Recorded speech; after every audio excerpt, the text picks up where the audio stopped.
Hello. I thought I would share with you today, for all the subscribers to the channel, a little bit about a, a document, a text from outside the New Testament that means a lot to me, but maybe you haven't heard of. And that is the Epistle to Diognetus. Now, this is a very mysterious text because we don't know nearly anything about its origins or where we came from. Basically, the manuscript for the Epistle to Diognetus, which is kind of like a letter slash apology for early Christianity, basically a text of it, or a copy of its text, was discovered in a fishmonger shop in Constantinople in the 15th century, and it was with a collection of some other writings as well, some of which were attributed to Justin Martyr. It eventually found its way to France. It was incorporated into an edition by Henri Etienne, aka Stephanus, the famous textual critic of the New Testament. And eventually it was also added to a collection of the Apostolic Fathers. And then kind of by convention or custom, that's normally when it's been put. But there's several strange things about this document. I mean, one of the strangest is no one quotes it or mentions it in church history. Although it's a very elegant writing, it's a very elegant defense of the Christian faith, some real theological verve. It's got some great rhetoric, some amazing comparisons. It draws on a lot of New Testament texts, particularly Paul and John. No one ever cites it or quotes it. And some people did wonder whether this might in fact be a Renaissance forgery, but it's far more likely that it does seem to be a text from antiquity that simply just passed through the cracks. It just wasn't widely known, it wasn't disseminated, it wasn't popular. Then the other mystery, or the other strange factor is that we have absolutely no idea who the author is. Now, there's been a whole bunch of suggestions ranging from Apollos all the way through to Polycarp. I mean, in terms of like the text itself, it is kind of similar in some ways to some of the church fathers like Hippolytus or Melito of Sardis, some of its interpretive techniques and the way it argues. It was in an original collection, the original manuscript it was found. It came after some writings connected with Justin Martyr, so some people naturally, but erroneously, did attribute this to Justin Martyr, but it was soon apparent that this has got a very, very different writing style to Justin. So what we can say about the author is that they are a Greek-speaking Christian with a bit of rhetorical verve. They've got great literary abilities. They're certainly familiar with the letters of Paul, probably also John, I would argue, as well. But apart from that, we don't really know much about the author. And although this text is technically put in the Apostolic Fathers, technically in terms of its genre and its concerns and purposes, it probably belongs more accurately with the second century apologists. And then you've got the designated addressee of the letter of the text, who it's addressed to, and it's written to someone called Diognetus. Now, and that's like a particular set of issues there as well, because Diognetus means literally son of Dios or son of Zeus. Now, that was a name in antiquity. I mean, you can find that in papyri, you can find that in inscriptions. The Roman Emperor Marcus Aurelius, I think it's his Meditations, in the opening segment of that, he gives praise to one of his former teachers, a certain Diognetus, who saved him from getting involved in too many religious superstitions, and he praised him for his learning. So is that person the one who the letter was addressed to? Or was it addressed to some other rich person? You might find I think in Smyrna they found some inscriptions. There's also a governor down in Egypt called Diognetus in the 2nd century. Or maybe it's symbolic. Son of Zeus could be symbolic for the average pagan, perhaps similar to how Luke and Acts are connected to someone called Theophilus, who's a friend of God. Is that Luke's literary patron? or is that just symbolic for any kind of Gentile reader or inquirer into Christianity?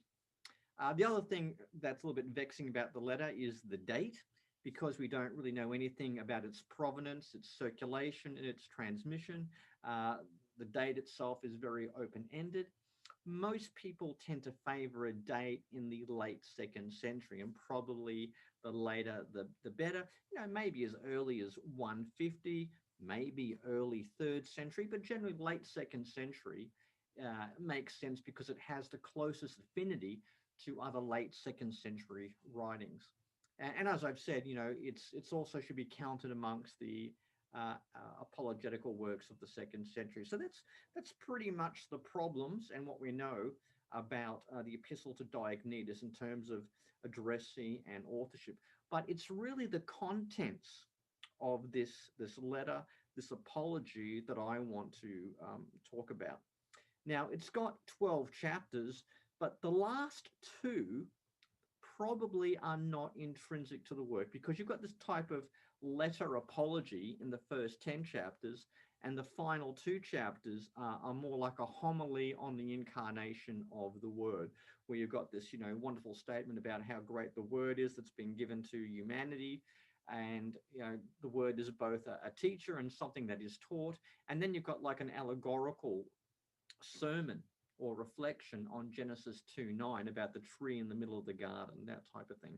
Now, some people think, okay, maybe it's by the same author, but it's a separate work, or maybe it's a completely separate work by a different author entirely, and it's just been attached here somewhat artificially. So that's what the debate is about, really, when it comes to Diognetus, in terms of literary integrity. But in terms of the contents, that's what I want to focus on, because there is some really good stuff here. Now, chapter 1 of Diognetus, it kicks off largely giving something of a prologue, talking about the questions that the text is going to address.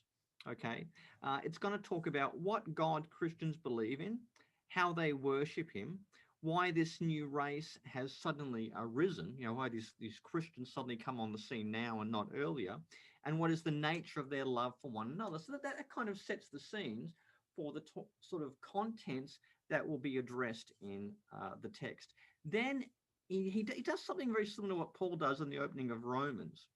He kind of, engages with the Gentiles, Romans chapter 1, 18 to 32. He engages the pagan reader, if you like. But then he also talks about the Jews, in this case, in chapters 3 and 4. And the other thing you need to know is the argument that's being used is very similar to a text called the Kerygma of Peter, or the Kerygma Petru, and it's also very similar to the Epistle of Barnabas in terms of the type of critique that he makes of Jewish worship, Jewish practices, and the distinctive Jewish way of life. Now, that could be similarity due to literary dependency, particularly in the case of the Kerygma of Peter, but it's not 100%. But there's certainly some similarities between those 3 texts, Diognetus, the Epistle to Barnabas, and the Kerygma of Peter, in terms of critiquing pagan worship, idol worship, and then also the sort of critiques that they make of the Jews and their religion and their worship, that sort of thing. So in chapter 2, you get something kind of on the folly of pagan idolatry. And here the author presents what you could call fairly standard Jewish arguments against idolatry, the type that you would find in Isaiah 44, like, what kind of an idiot goes out to the forest, cuts down a tree, half of it he uses for firewood and the other half he makes a god out of, or the type of critiques of idolatry you get in something like the Wisdom of Solomon, or you might read about in Philo, and maybe a little bit of Josephus as well. However, it's done in such a way that's been taken over by Christians. So Christians have kind of, borrowed those same arguments, and they're using them for their own polemics against what we call paganism or idol worship. And the main argument against idols is that they're lifeless, they're soulless, they're nothing. I mean, why do you feed these things with sacrifices of food? They are literally nothing. And the author is convinced, if you can't see that, I'm not too sure there's much more we can really say. But then into chapters 3 and 4, That's when he kind of pivots and then makes a critique of the Jews. In chapter 3, you've got what you might call the folly of Jewish worship and the ceremonial or the rituals in the Jerusalem cultus in the temple. Now, this is a little bit of a weird argument because what the author is trying to do is basically say that idol worship and the Jewish worship in the temple pretty much are the same thing. Okay, so it's a somewhat peculiar argument to make. Now, he doesn't go so far as to say, well, of course, the temple was a stupid idea, or, God would never command you to build a temple. He doesn't reject the temple and the sacrifices per se. I mean, he in fact commends the Jews for their monotheism because they reject pagan idolatry. His real point in chapter 3 is that God does not need sacrifices. Now, if you go back to Acts 17, the Lucan Paul makes basically the same argument, okay? You can offer sacrifices, gifts, and offerings to God, but don't fool yourself into thinking that God actually needs these things. So he doesn't fully equate the Jerusalem temple worship with pagan idolatry, but he does kind of put them on the same field, if you like. Maybe he's got different reasons for rejecting them, but he does put them on the same field. Then in chapter 4, you get what you would call an argument against the distinctive practices of the Jewish people, and this is where he, in some sense, he draws on some Pauline arguments, like he says circumcision is mutilation, and critiques about the Sabbath, that type of a thing, and the abstination from foods.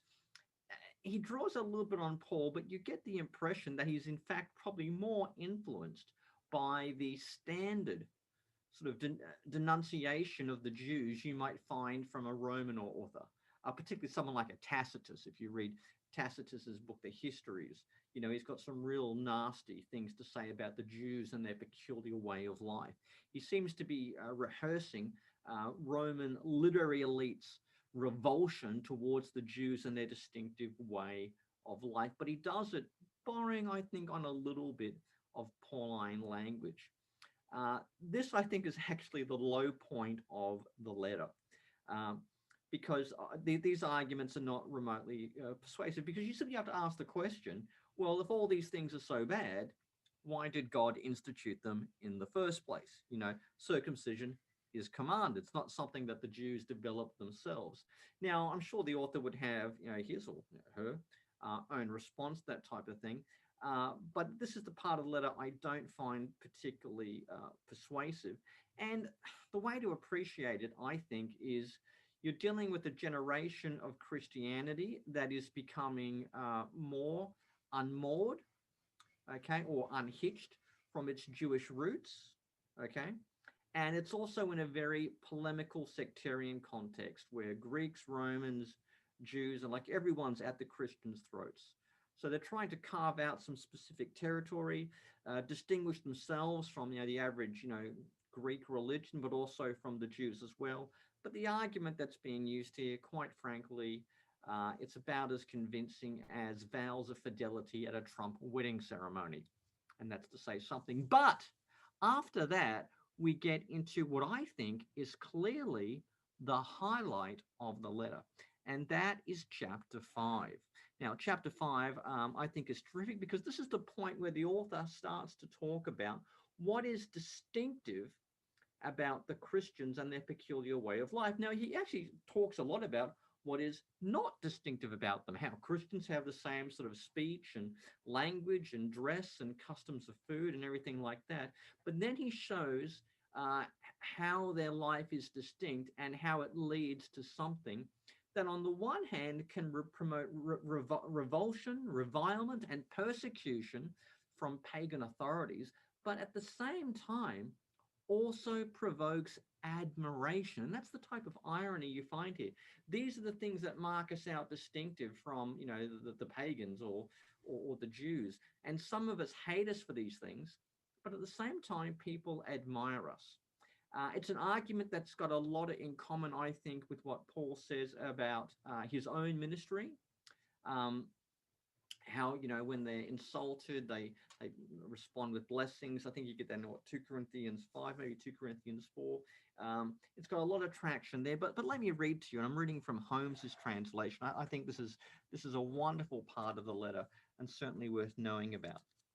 He says, for Christians are not distinguished from the rest of humanity by country, language, or custom. For nowhere do they live in cities of their own, nor do they speak some unusual dialect, nor do they practice an eccentric way of life. This teaching of theirs is not being discovered by the thought and reflection of ingenious people, nor do they promote any human doctrine as some do. But while they live in both Greek and barbarian cities, as each one's lot was cast, and follow the local customs in dress and food and other aspects of life, at the same time they demonstrate the remarkable and admittedly unusual character of their citizenship. They live in their own countries, but only as non-residents. They participate in everything as citizens and enjoy everything as foreigners. Every foreign country is their fatherland, and every fatherland is foreign. They marry like everyone else and have children, but they do not expose their offering. They share their food, but not their wives.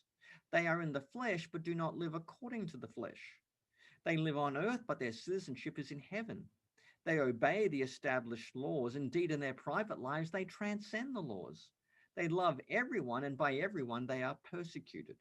They are unknown, yet condemned. They are put to death, yet they are brought back to life. They are poor, yet they make many rich. They are in need of everything, yet they abound in everything. They are dishonored, yet they are glorified in their dishonor. They are slandered, yet they are vindicated. They are cursed, yet they bless. They are insulted, yet they offer respect.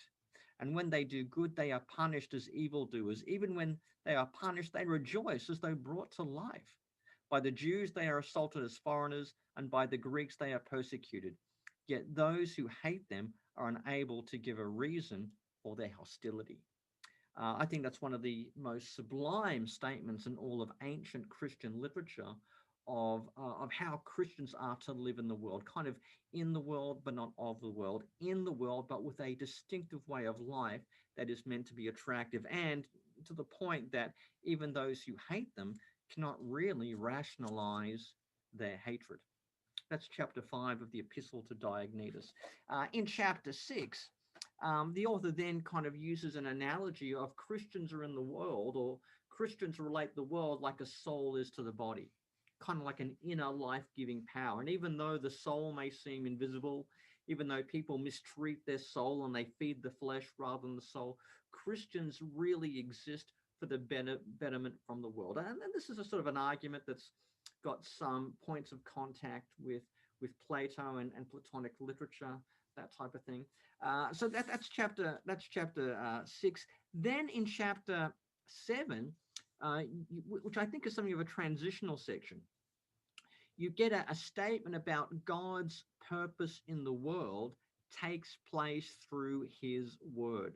So this is where you get something of an incarnational Christology. Now, what I find very significant is that the Word, who is Jesus, is clearly distinguished from the intermediary figures. Okay, so he's not merely just one of the angels, or one of the Lord's thrones, authorities, and powers, that type of thing. He is part of the you might call a demiurge, one of the instruments through which the world and the universe comes into being. It's ordered and finds its coherence. So Christ is the reason why there is a cosmos rather than a chaos. Okay, but he's not simply one of these angelic or heavenly intermediary figures. And the author employs in chapter 7 what I think is one of the clearest examples in patristic literature of a two natures Christology, that Jesus is fully divine and fully human. So he, true God and true man, very homo et vere deus. He says that God sent him as a king sends a son who is a king. So the argument is, in effect, the son of a duck is a duck. Okay, the son of God is a God. The son of a king is a king, and he's sent not in terror, he's sent in meekness. He sends him as God, and he sends him as a human being. Okay, now this is the closest you can get to that kind of two natures sort of Christology, and it's got that kind of son of a duck is a duck type of argument when it comes to the divinity of Jesus. The only place I've seen something similar is in Irenaeus in his demonstration of apostolic preaching, I think chapter 30 or 31. So a very strong sense of incarnation there. You know, Christ, he's very connected to the closely to the identity of God. He's not merely an angel, and he comes from God as God, and he comes to humans as humans. In chapter 8, we get a little bit more talking about Christ or Jesus. As I should say, you know, ironically, the word Jesus and the word Christ are never once used in the text, which is a little bit peculiar. You've got God's word, you've got God's son, you've got God's child, but he never once refers to Jesus or Christ. That's one of the really weird, peculiar things. But in chapter 8, he continues talking about how God has revealed himself and he's brought salvation, in particular through the Son. Okay, and God has had something like a plan, a purpose hidden from the ages, and now he's revealed it to his Son, and in a sense through his Son. You could connect the ideas here, particularly this is chapter 8, verses 9 to 11, where he talks about a great and marvelous plan he communicated to this child alone, you know, the Son of God.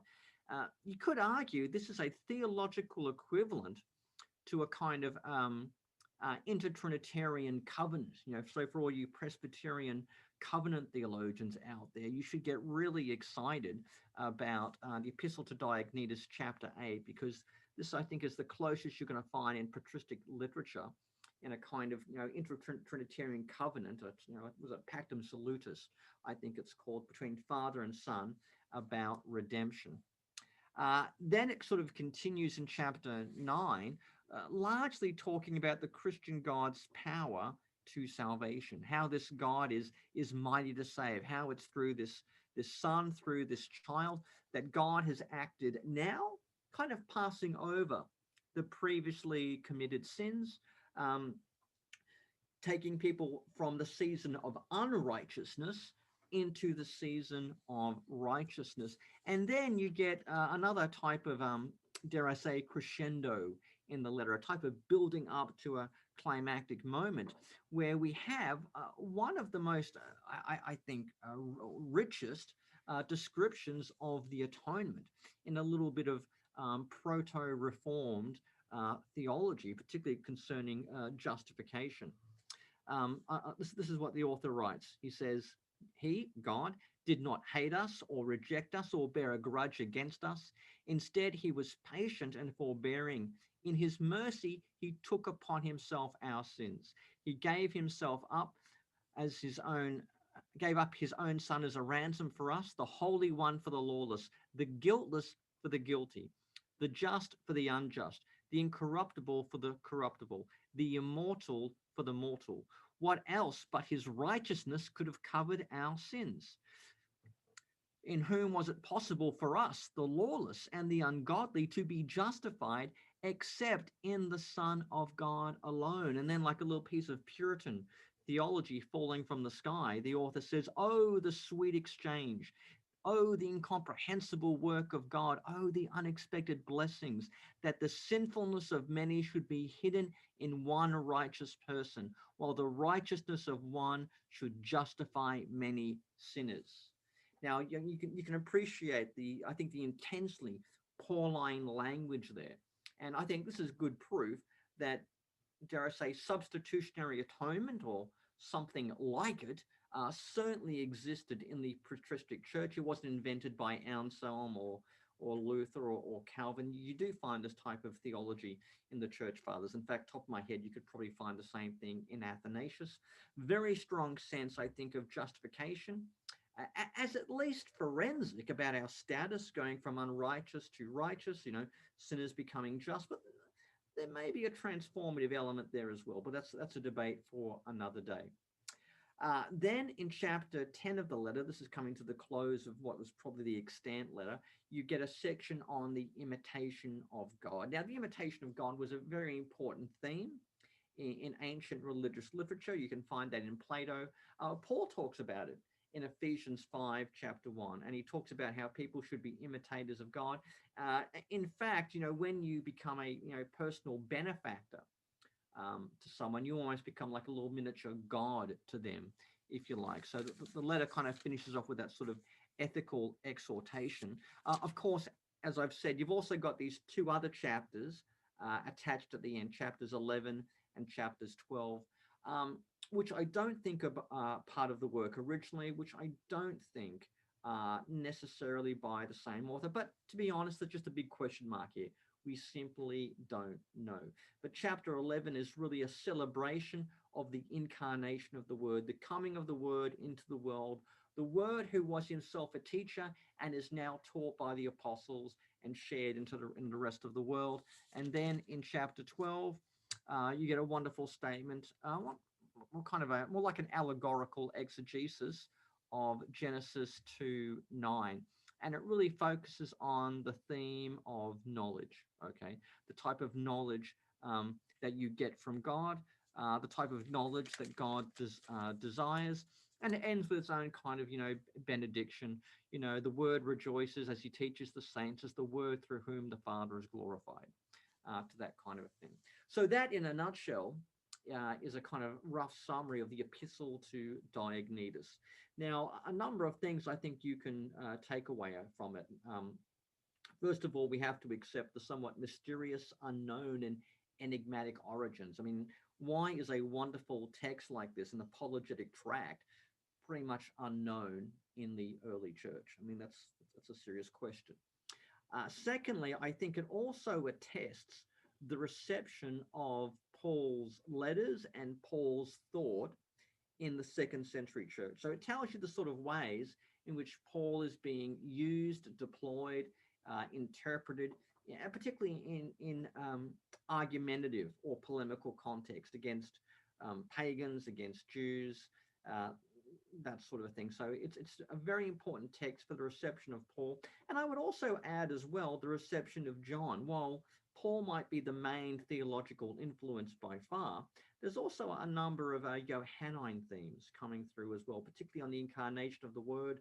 You do find a language of only begotten, and certainly in the homiletical sections, that's where you get the only full citation of Paul from 1 Corinthians 8 about knowledge puffs up, but it's also saturated in Pauline themes in the homilies in the final chapters. I think, thirdly, this text is very important for what you might call the parting of the ways between Christianity and Judaism. For the author, quite markedly, somewhat controversially, there is no preparation for the gospel, okay? There is no kind of natural theology that gets you ready for God. Even the Old Testament or even Greek philosophy, nothing prepares the way. The coming of Christ, it's just a mystery that God is hidden and he's revealed now. But there is a real disparagement and a real denigration of the Jewish religion. And it's certainly not Marcionism, but it's almost as if a type of anti-Marcionism becomes nearly worse.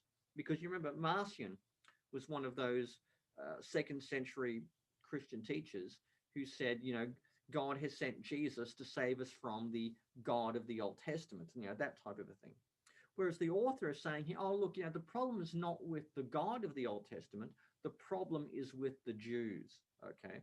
Now, that, in a sense, you could argue, is perhaps even more pernicious.